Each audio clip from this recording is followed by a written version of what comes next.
నమస్కారం H6 news bulletin కి స్వాగతం. ముందుగా ముఖ్యాంశాలు. హైదరాబాద్లో రాజ్ భవన్‌కు వెళ్లిన ఉపాసన, గవర్నర్ తమిళసైకి జ్ఞాపిక బహుకరణ. ప్రజాపాలన దరఖాస్తులపై సీఎం రేవంత్ రెడ్డి సమీక్ష. డిసెంబర్ 28 నుంచి జనవరి 6 వరకు ప్రజాపాలన దరఖాస్తుల స్వీకరణ. అచ్చెన్నాయుడుపై ఛార్జ్ షీటును పరిగణలో తీసుకోవాలన్న ఏసీబీ, గవర్నర్ అనుమతి తీసుకోమన్న కోర్టు. ప్రజలను ఇబ్బందులకు గురిచేసి ప్రభుత్వానికి చెడ్డ పేరు తెస్తే ఉపేక్షించేది లేదని ముఖ్యమంత్రి రేవంత్ రెడ్డి హెచ్చరించారు. ప్రభుత్వ అనుమతి లేకుండా తోచినట్లుగా సొంత నిర్ణయాలు తీసుకుంటే కఠిన చర్యలు తప్పవన్నారు. మహబూబ్ నగర్ జిల్లాలో ఇటీవల రైతుల వ్యవసాయ కనెక్షన్లను తనిఖీ చేయడంపై సీఎం ఆగ్రహం వ్యక్తం చేశారు. నిన్న ప్రజాపాలన దరఖాస్తులపై సచివాలయంలో సీఎం సమీక్ష నిర్వహించారు. ఈ సందర్భంగా వ్యవసాయ కనెక్షన్ల తనిఖీ అంశం చర్చకు వచ్చింది. రైతుల వ్యవసాయ కనెక్షన్లపై సర్వే చేయాలని చెప్పింది ఎవరని, ఆ ఆదేశాలు ఇచ్చింది ఎవరని ట్రాన్స్కో సీఎండి రిజ్వీని సీఎం ప్రశ్నించారు. బాధ్యులైన అధికారులపై చర్యలు తీసుకున్నారని ఆరా తీశారు.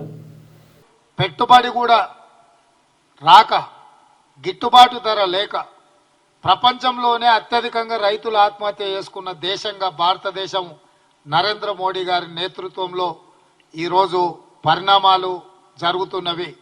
రైతు వ్యతిరేక నల్ల చట్టాలు తీసుకొస్తే 16 నెలలు నిర్విరామంగా పోరాటం చేసి వందలాది మంది రైతులు చనిపోయినా మోడీ గారి ప్రభుత్వం రైతులను పట్టించుకోలేదు. ఈ దేశంలో ఉండే ప్రతి పేదవాడికి 2022 లోపల పక్కా ఇల్లు ఇస్తామని చెప్పి గత ఎన్నికల్లో మోడీ గారు హామీ ఇచ్చి ఈరోజు ఈ దేశంలో కానీ రాష్ట్రంలో కానీ ఏ పేదవాడికి కూడా ఇల్లు కట్టివ్వలేదు. అదేవిధంగా ఎన్డీఏ ప్రభుత్వంలో రైతులకు గిట్టుబాటు ధర కాదు, రైతుల ఆదాయాన్ని రెండింతలు చేస్తామని ఎన్నికలలో బీజేపీ హామీ ఇచ్చి హామీ కూడా అమలు చేయలేదు. కనీస మద్దతు ధర కూడా ఈరోజు రైతులకు అందని పరిస్థితి ఉన్నది. రైతులు పండించిన పంట కొనుగోలు చేయలేని పరిస్థితుల భారతీయ జనతా పార్టీ ప్రభుత్వం ఉన్నది. చంద్రశేఖరరావు గారిని ఆదర్శంగా తీసుకొని పార్టీ ఫిరాయింపులను ప్రోత్సహించి ప్రభుత్వాలను పడగొట్టి ప్రజలను కొన్న ప్రభుత్వాలను విచ్ఛిన్నం చేయడంలో పెట్టినంత దృష్టి బీజేపీ ఎక్కడ ఎప్పుడు ప్రజల్ని కానీ నిరుద్యోగ యువకులను కానీ ఆదుకునే ప్రయత్నం చేయలేదు. ఏ విధంగా అయితే చంద్రశేఖరరావు రాష్ట్రాన్ని 7 లక్షల కోట్ల రూపాయల అప్పుల్లో ముంచిండో, నరేంద్ర మోడీ గారు కూడా ఈ 10 సంవత్సరాలల్లా 100 లక్షల కోట్ల రూపాయల అప్పులు తీసుకొచ్చి దేశాన్ని ప్రపంచంలోనే పూర్తిగా దివాలా తీసిన దేశంగా నరేంద్ర మోడీ గారు నిలబెట్టిండు. కేసీఆర్ 7 లక్షల కోట్ల రూపాయల అప్పులు తీసుకొస్తే 10 సంవత్సరాలల్లా భారత ప్రధానమంత్రి నరేంద్ర మోడీ గారు 100 లక్షల కోట్ల రూపాయల అప్పు తీసుకొచ్చిండు.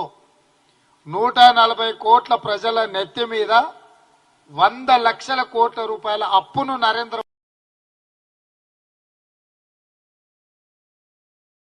మోడీ గారు ఇచ్చిన మాట నిలబెట్టుకోలేదు. ప్రజల జీవితాలలో మార్పు తీసుకురాలేదు. మూడవసారి మళ్ళీ తమ పార్టీని గెలిపించడానికి విద్వేషాలను రెచ్చగొట్టడం ద్వారా అధికారాన్ని నిలబెట్టుకోవాలనే ప్రయత్నం చేస్తున్నాడు. ఇట్లాంటి పరిస్థితులలో మీరు మణిపూర్లో జరిగిన సంఘటనలు చూసినారు. లక్షలాది మంది నిరాశ్రయులైనరు, వేలాది మంది హత్యకు గురైనరు, వేలాది కోట్ల రూపాయల ఆస్తులు విధ్వంసం అయితే కనీసం మణిపూర్ పర్యటనకు ప్రధానమంత్రి వెళ్ళలేదు. అందుకే ఈరోజు భారత్ జోడో న్యాయ యాత్ర ద్వారా మణిపూర్ నుంచి మహారాష్ట్ర వరకు రాహుల్ గాంధీ గారు పాదయాత్ర చేపడుతున్నారు. సర్వం ఈ దేశం కోసం త్యాగం చేసిన కుటుంబము గాంధీ కుటుంబము. శ్రీమతి ఇందిరాగాంధీ గారు, శ్రీ రాజీవ్ గాంధీ గారు దేశం కోసం ప్రాణాలు అర్పించి అమరులైనరు.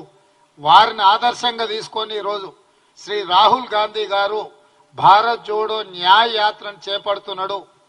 రాహుల్ గాంధీ గారి లాంటి నాయకుడు ఈ దేశానికి ప్రధానమంత్రిగా అవసరం ఉన్నది. మరి రాహుల్ గాంధీ గారిని ప్రధానమంత్రిగా చెయ్యాలి అని అంటే తెలంగాణ రాష్ట్రంలో పార్లమెంట్లు సీట్లన్నీ గెలవాలి. కాంగ్రెస్ ప్రభుత్వం పూర్తిగా గందరగోళంలో ఉందని బీఆర్ఎస్ నేత సిద్దిపేట ఎమ్మెల్యే హరీష్ రావు అన్నారు. కృష్ణా బోర్డుకు ప్రాజెక్టుల అప్పగింతపై ఆయన స్పందించారు. ప్రాజెక్టుల స్వాధీనం అంశానికి సంబంధించి గతంలో బీఆర్ఎస్ ప్రభుత్వం పలుమార్లు ప్రస్తావించిన అంశాలను పేర్కొంటూ 27న రాష్ట్ర ప్రభుత్వానికి కేంద్రానికి లేఖ రాసిందన్నారు. ఇవాళ ప్రాజెక్టుల నిర్వహణకు కృష్ణా బోర్డుకు అప్పగిస్తున్నట్లు 2 రాష్ట్రాల ఇంజనీరింగ్ చీఫ్లు మీడియా ముందు ప్రకటించారన్నారు. కాబట్టి 27వ తేదీ లేఖ ప్రామాణికమా, ఇవాల్టి మీటింగ్లో అంగీకారం ప్రామాణికమా చెప్పాలని అన్నారు. 40 రోజులకి ఇద్దని వాళ్ళని ఆపుతుర్రా అయింది నిన్ను రేవంత్ రెడ్డి ఇంకా 100 నిండలే వద్దు నిండా నిన్ను వాళ్ళు ఆగబడుతుర్రా. ఇప్పుడు 100 is your dead line.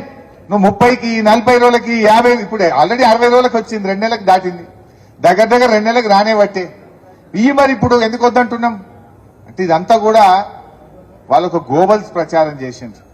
Budget సరిపోదని తెలిసి కూడా, బడ్జెట్ లేదని తెలిసి కూడా ప్రజలను ఆశపెట్టి మభ్యపెట్టి ఇవాళ ప్రజలను మోసం చేసినటువంటిది ఇవాళ కాంగ్రెస్ పార్టీ.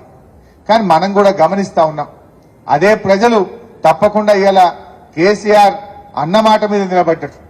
ఇప్పుడు ఆనాడు కరోనా వచ్చింది, కరోనా వస్తే 45 రోజులు లాక్డౌన్, ఖజానాలో పైసలు లేవు, ప్రభుత్వానికి ఆదాయం లేదు. మరి ఆ రోజు కూడా రైతు బంద్ వేయాల్సి వస్తే కేసీఆర్ వేసిండా లేదా? కరోనా వచ్చిన కష్టకాలములో ఎమ్మెల్యేల మంత్రుల జీతాలు ఆపిండు, బిల్లులు ఆపిండు, రైతులకు మాత్రం పంటకు సకాలంలో రైతు బంధు ఇచ్చిండు మన కేసీఆర్. మరి వీళ్ళకెందుకు అంత ఇబ్బంది అవుతున్నది? మీ ప్రాధాన్యత ఏంది? దేశానికి అన్నం పెట్టే రైతు ముఖ్యమా, నీకెవరు ముఖ్యమో అని నేను అడుగుతా ఉన్నా. కరోనా లాంటి కష్టకాలంలో కేసీఆర్ ఇవ్వగలిగినప్పుడు మీరెందుకు ఇవ్వలేకపోతున్నారు అని చెప్పి నేడు ఈ కాంగ్రెస్ ప్రభుత్వాన్ని అడుగుతా ఉన్నా. ఏపీలో ఓటర్ల జాబితాల్లో తీవ్ర అవకతవకలు చోటు చేసుకున్నాయంటూ గత కొన్నేళ్లుగా విపక్షాలు పోరాటం సాగిస్తున్నాయి. తాజాగా ఇటీవల విడుదల చేసిన ఓటర్ల జాబితాలో తప్పులు ఉన్నాయంటూ టీడీపీ పొలిట్ బ్యూరో సభ్యుడు వర్ల రామయ్య కేంద్ర ఎన్నికల సంఘానికి 3 లేఖలు రాశారు. ఓటరు జాబితా అవకతవకలపై వివిధ వార్తాపత్రికల్లో వచ్చిన కథనాల తాలూకు క్లిప్పింగులను కూడా వర్ల రామయ్య తన లేఖలో జత చేశారు. ఓటర్ జాబితాలో తప్పులను సరిదిద్దాలని వర్ల రామయ్య కేంద్ర ఎన్నికల సంఘాన్ని కోరారు. ప్రజాస్వామ్య పరిరక్షణ కోసం చర్యలు తీసుకోవాలని విజ్ఞప్తి చేశారు. చాలా కొత్త మోడస్ ఆపరాండిస్ మొదలుపెట్టారు. ఎంఓ అంటారు, మోడస్ ఆపరాండి అంటే కొత్త విధానాలు. ఈ కొత్త విధానాలు, కొత్త మోడస్ ఆపరాండిస్, ఇది ఇటాలియన్ వర్డ్ మోడస్ ఆపరాండి. ఈ ఎంఓస్ దేనికి? రాష్ట్ర ఖజానా నింపటానికి కాదు, రాష్ట్ర ప్రజలకు ఉపయోగపడటానికి కాదు, తన సొంత ఖజానా, తన జేబులు నింపుకోవటానికి ప్రభుత్వ యంత్రాంగాన్ని కొత్త చట్టాలను కూడా తీసుకొస్తూ ఉన్నారు. అందులో ఒకటి Andhra Pradesh state directorate of revenue intelligence. Andhra Pradesh state directorate of revenue intelligence. ఇది సెంట్రల్ గవర్నమెంట్ జిఎస్టీ ట్యాక్సెస్ అందరు కడుతున్నారా లేదని ప్రతి స్టేట్లో ఏర్పాటు చేసుకోమని చెప్పింది సెంట్రల్ గవర్నమెంట్, నేను కాదంటలేదు. కానీ జగన్మోహన్ రెడ్డి గారు దీన్ని అడ్వాంటేజ్గా తీసుకొని, దీన్ని ఆసరాగా తీసుకొని తన సొంత ఖజానా, తన ఇంటిలో భూగృహంలోనో ఇంకొక చోట ఏర్పాటు చేసుకున్న ఖజానా నింపటానికి దీన్ని ఉపయోగించుకున్నాడు తప్పితే ప్రజా ఉపయోగాలకు కాదు, ప్రజా సంక్షేమానికి కాదు, రాష్ట్ర అభివృద్ధికి కాదు, రాష్ట్ర సర్వతోముఖాభివృద్ధికి కాదు అని స్పష్టంగా నిర్ద్వందంగా నేను తెలియజేస్తున్నా. దీన్ని 2017లో ఆయన అధికారంలోకి వచ్చిన తర్వాత ఏర్పాటు చేశారు. ఇక్కడ అధికారులు ఎవరు పనికిరానంటూ ఇండియన్ రెవెన్యూ సర్వీస్లో పనిచేసే తన బంధువు రాజేశ్వర్ రెడ్డి గారిని తీసుకొచ్చి దీనికి స్పెషల్ కమిషనర్గా వేశారు. ఇక ఆయన చెలరేగిపోతూ ఉన్నాడు. ఎలా చెలరేగిపోతున్నాడు? రాష్ట్ర ఖజానాన్ని నింపటానికి కదా అప్పుల కోసం పాపం జగన్మోహన్ రెడ్డి గారు ఎక్కే గడప దిగే గడప మాటికి ఢిల్లీ వెళ్ళి వాళ్ళని బతులాడుతున్నాడు, వీళ్ళని బతులాడుతున్నారు, ఎక్కే గడప దిగే గడప కాళ్ళు పట్టుకుంటున్నాడు. ఎందుకు? నేనున్నాను. నేను పన్ను ఎగవేతదారుల జుట్టు పట్టుకొని వసూలు చేస్తాను, ఆ డబ్బుని ప్రభుత్వ ఖజానాకి, ప్రభుత్వ ఎక్చక్కర్కి నేను జమ చేస్తానని చేయటం లేదు ఈయన. మేము ఎంక్వైరీ చేస్తే, ఈయన మోడస్ ఆపరాండి మేము చూస్తే, ఈ రాజేశ్వర్ రెడ్డి గారు బహు తెలివిగలవాడు. ఇన్కమ్ ట్యాక్స్ డిపార్ట్మెంట్లో పనిచేస్తూ జగన్మోహన్ రెడ్డి గారికి అండగా ఇక్కడికి వచ్చాడు డెప్యుటేషన్ మీద. ఇటువంటి ప్రాధాన్యత కలిగిన పొజిషన్స్లో గతంలో ఉన్న ముఖ్యమంత్రులు ఎవరు డెప్యుటేషన్ మీద వచ్చిన వాళ్ళకి అవకాశం ఇవ్వరు. వాళ్ళకి బాధ్యతలు ఉండవు. ఈరోజు ఉంటారు, మరి వాళ్ళ డిపార్ట్మెంట్కి వాళ్ళు వెళ్ళిపోతారు. అందుకని స్టేట్ సర్వీస్లో ఉన్న వాళ్ళని, ఇక్కడ ఉన్న వాళ్ళనే వేస్తారు జనరల్గా. కానీ తన బంధువు కనుక ఈ రాజేశ్వర్ రెడ్డి గారిని స్పెషల్ కమిషనర్గా వేశారు. ఆయన ఏం చేస్తారు? జగన్మోహన్ రెడ్డి గారు సూచించిన వాళ్ళు, జగన్మోహన్ రెడ్డి గారికి వ్యతిరేకంగా మాట్లాడే పారిశ్రామికవేత్తలు, జగన్మోహన్ రెడ్డి గారి పార్టీకి వ్యతిరేకంగా వ్యవహరించే వాళ్ళు, రామోజీ గారి మార్గదర్శి లాంటివి, లేకుంటే మా గళ్ళా జయదేవ్ గారు. మూసీ పునర్జీవ ప్రాజెక్టును చేపడతామని, మూసీ రివర్ ఫ్రంట్ ఏరియాను అంతర్జాతీయ స్థాయిలో నిర్మిస్తామని తెలంగాణ ముఖ్యమంత్రి రేవంత్ రెడ్డి అన్నారు.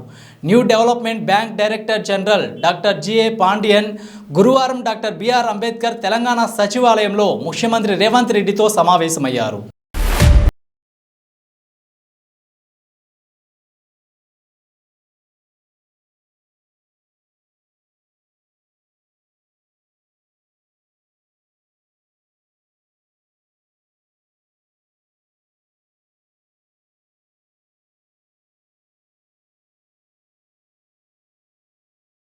టాలీవుడ్ గ్లోబల్ స్టార్ రామ్ చరణ్ అర్ధాంగి ఉపాసన కొణిదెల నేడు తెలంగాణ గవర్నర్ తమిళసై సౌందరరాజన్ను కలిశారు. హైదరాబాద్లోని రాజ్యభవన్కు వెళ్లిన ఉపాసన గవర్నర్కు జ్ఞాపికను బహుకరించారు. గిరిజనుల సంక్షేమం కోసం ఆమె పాటుపడుతుందన్న తీరు గురించి లోతుగా అర్థం చేసుకున్నాక ఆమె కృషి తన హృదయాన్ని తాకిందని ఉపాసన పేర్కొన్నారు. గిరిజనుల అభివృద్ధి కోసం మీ చర్యలు అమోఘం, అందుకు మిమ్మల్ని మనస్ఫూర్తిగా అభినందిస్తున్నాను మేడం అంటూ ఉపాసన ట్వీట్ చేశారు.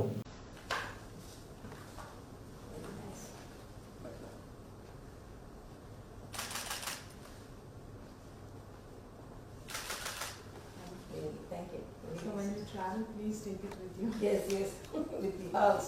Yes. Very nice.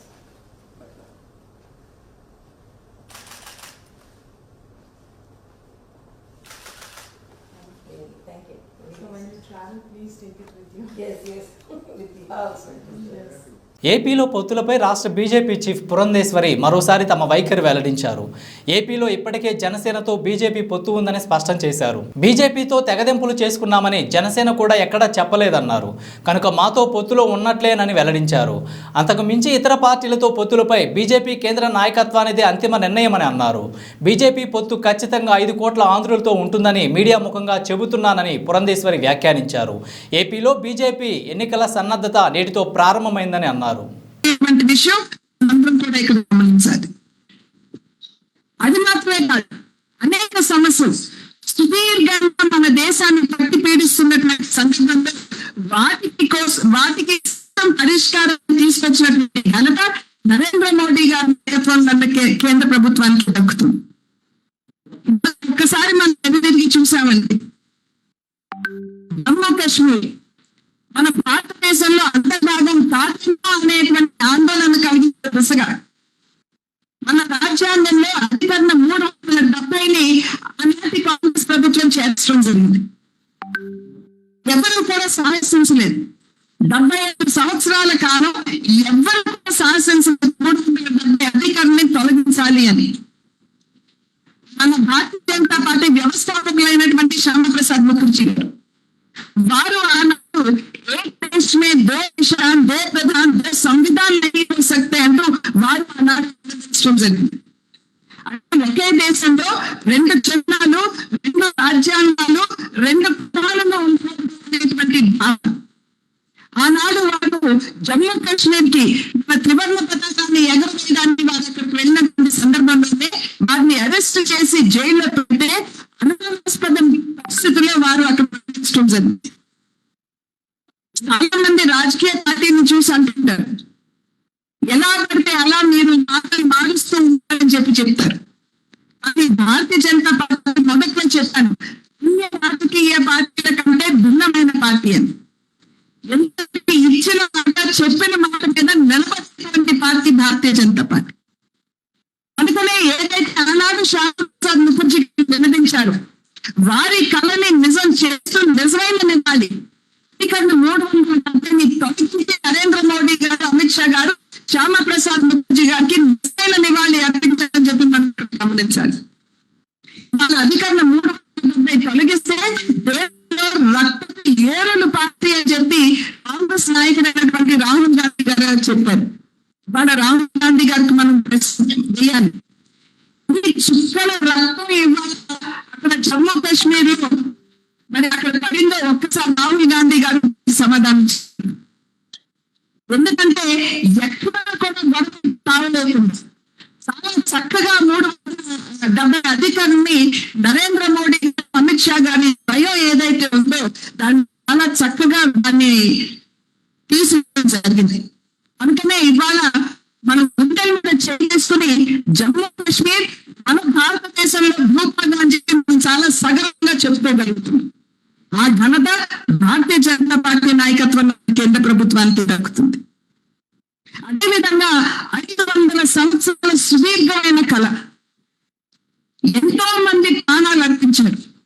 అయోధ్యలో బాలరాముని యొక్క ప్రాణప్రతిష్ఠ, అక్కడ రామ మందిరం కట్టాలని, అక్కడ బాలరాముని ప్రతిష్ఠ. కేంద్ర బడ్జెట్ ప్రకటన నేపథ్యంలో రైల్వే శాఖ మంత్రి అశ్విని వైష్ణవ్ మాట్లాడుతూ ఏపీలో రైల్వే జోన్ ఏర్పాటుకు తాము సిద్ధంగానే ఉన్నా 53 ఎకరాల స్థలం కేటాయించకుండా ఏపీ ప్రభుత్వమే జాప్యం చేస్తుందని ఆరోపించారు. దీనిపై టీడీపీ సీనియర్ నేత గంటా శ్రీనివాసరావు తీవ్రంగా స్పందించారు. సిగ్గుపడాలి జగన్ గారు, కబ్జాల గుప్పిట్లో విశాఖ భూమాతను బందీ చేసి రైల్వే జోన్ కోసం 53 ఎకరాల భూమిని ఇవ్వలేకపోయారు అంటూ ధ్వజమెత్తారు. విమానాశ్రయం దాదాపు 2500 ఎకరాలు ఎన్నికల ముందు సమయానికి మేమంతా మొత్తం భూసేకరణ చేసి శంకుస్థాపన కూడా చేసి దాన్ని ఇప్పుడు మీరు ప్రభుత్వం దిగిపోయే సమయం ముందు కాంపౌండ్ వాళ్ళు కడతా ఉన్నారు. అలాగే అమరావతి రైతుల పోరాటం, ఆ రోజు వేలాది ఎకరాలు భూమి ఇచ్చి త్యాగం చేసిన రైతులు వాళ్ళ కుటుంబాలు కూడా అక్కడ కుటుంబ సమేతంగా దీక్షలు చేస్తూ ఉంటే అక్కడ వాళ్ళ గురించి పట్టించుకున్న అతీగతి లేదు. ఓ పక్క అంగన్వాడీలు చూసాం మనం, అలా మరో పక్క టీచర్స్, మరో పక్క ఉద్యోగస్తులు, ఇట్లాగా ఆ వర్గం ఈ వర్గం కాకుండా ప్రతి ఒక్క సెక్టర్ కూడా ఈరోజు మీ ప్రభుత్వం పట్ల ఒక కోపంతో ఉక్రోషంతో ఉండి మీ ప్రభుత్వాన్ని దించడానికి సిద్ధంగా ఉన్న ఈ నేపథ్యంలో ఎప్పుడెప్పుడు ఎన్నికలు వస్తాయా, ఈ ప్రభుత్వానికి ఒక చరమగీతం పాడదాం, ఒక పాడి కట్టేద్దాం, దీన్ని సమాధి పెడదాం, ఒక 100 అడుగుల పాత్రలో దీన్ని పూర్తి పెడదాం ఈ వైఎస్ఆర్ పార్టీ అనే దాన్ని ప్రజలు సిద్ధంగా ఉన్నారని చెప్పి కూడా తెలియజేసుకుంటూ, మరి ఒక పక్క వాస్తవం ఈ విధంగా ఉంటే మీరు మరో పక్క ఒక దింపుడుకెళ్ళే ఆశతో మీరు ఉన్నారు. మామూలుగా మనం చూస్తూ ఉంటాం, ఏదైనా జరిగినప్పుడు ఒక మనిషి చనిపోయినప్పుడు తీసుకెళ్ళే తర్వాత మధ్యలో ఒకసారి దించుతారు. దించి చెవిలో ఏదో రామ అని లేకపోతే పేరు పెట్టి పిలిచి చేస్తే మళ్ళీ ఏమైనా బతికొస్తారేమో నాకు ఆశ, అదే దింపుడుకెళ్ళం ఆశలు అంటారు. అటువంటి దింపుడుకెళ్ళం ఆశతో మీరున్నారు. మళ్ళీ ఏదో జరుగుద్ది, ఏదో అద్భుతాలు జరుగుతాయి, మళ్ళీ ఖచ్చితంగా వైఎస్ఆర్ పార్టీ వస్తుందని చెప్పి మీరు అనుకుంటున్నా ఉంటారు. అయితే ఈ ఏ మాత్రం కూడా అటువంటి అవకాశం లేదు. నేను గతంలో కూడా చెప్పాను, మళ్ళీ చెప్తా ఉన్నాను, ఈరోజు వైఎస్ఆర్ పార్టీ అనేది it is a sinking boat, ఒక మునిగుతున్న పడవ మునిగిపోవడానికి సిద్ధంగా ఉంది. ఏదైతే పడవ ప్రయాణం చేస్తూ ఉందో దాంట్లోకి ఎప్పుడైతే హోల్స్ పడ్డాయో దాంట్లోకి నీళ్లు రావడం మొదలుపెట్టిందో ఒక్కొక్కరు ఆ పడవలో నుంచి జంప్ చేసి వేరే ఒక సేఫ్టీ ప్లేస్లోకి వెళ్తారు. అందుకే ఈరోజు 6 ఇప్పటికే ఎంపీలు బయటకు వచ్చారు. దాదాపు ఎంతమంది ఎమ్మెల్యేలు బయటకు వచ్చారో లిస్ట్ అయితే మొత్తం ఒక 50-60 మంది ఎమ్మెల్యేల లిస్ట్ ఉంది. ఇవన్నీ కూడా దేనికి ఒక సిగ్నల్ అంటే ఈ పడవ మునిగిపోతుంది, ఈ పడవలో మనకి ప్రయాణం సేఫ్ కాదు, కాబట్టి మనం పక్కకు రావాలి, పక్కకు వచ్చేద్దాం ఉద్దేశంతో ఈరోజు అక్కడి నుంచి బయటకు వస్తూ ఉన్నారు. వాస్తవాలు ఎలా ఉంటే మీరేమో నేను 175 గెలుస్తాను, నా బీసీలు, నా ఎస్సీలు, నా ఎస్టీలు అని చెప్పిన వాళ్లే ఈరోజు మీ మీద పోరాడడానికి సిద్ధంగా ఉన్నారు. మన పార్టీ ఎమ్మెల్యేలు ఎవరైనా ముఖ్యమంత్రి రేవంత్ రెడ్డిని కలవాలంటే ముందుగా సమాచారం ఇవ్వాలని బీఆర్ఎస్ అధినేత మాజీ ముఖ్యమంత్రి కేసీఆర్ సూచించారు. కొత్తగా ఎన్నికైన ఎమ్మెల్యేలు జాగ్రత్తగా ఉండాలని అన్నారు. బీఆర్ఎస్ ఎమ్మెల్యేలు ఎమ్మెల్సీలతో గురువారం కేసీఆర్ సమావేశమయ్యారు. ఈ సందర్భంగా మాట్లాడుతూ కొత్తగా ఎన్నికైన ఎమ్మెల్యేలు జాగ్రత్తగా ఉండాలని, ఏదో విని చెబితే ఆ ట్రాప్లో పడవద్దన్నారు. మనం మంచి ఆలోచనతో ప్రభుత్వంలో ఉన్నవారిని కలిసినా జనంలోకి తప్పుడు సంకేతాలు వెళతాయని హెచ్చరించారు.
బులెటిన్ ముగించే ముందు ముఖ్యాంశాలు మరొకసారి.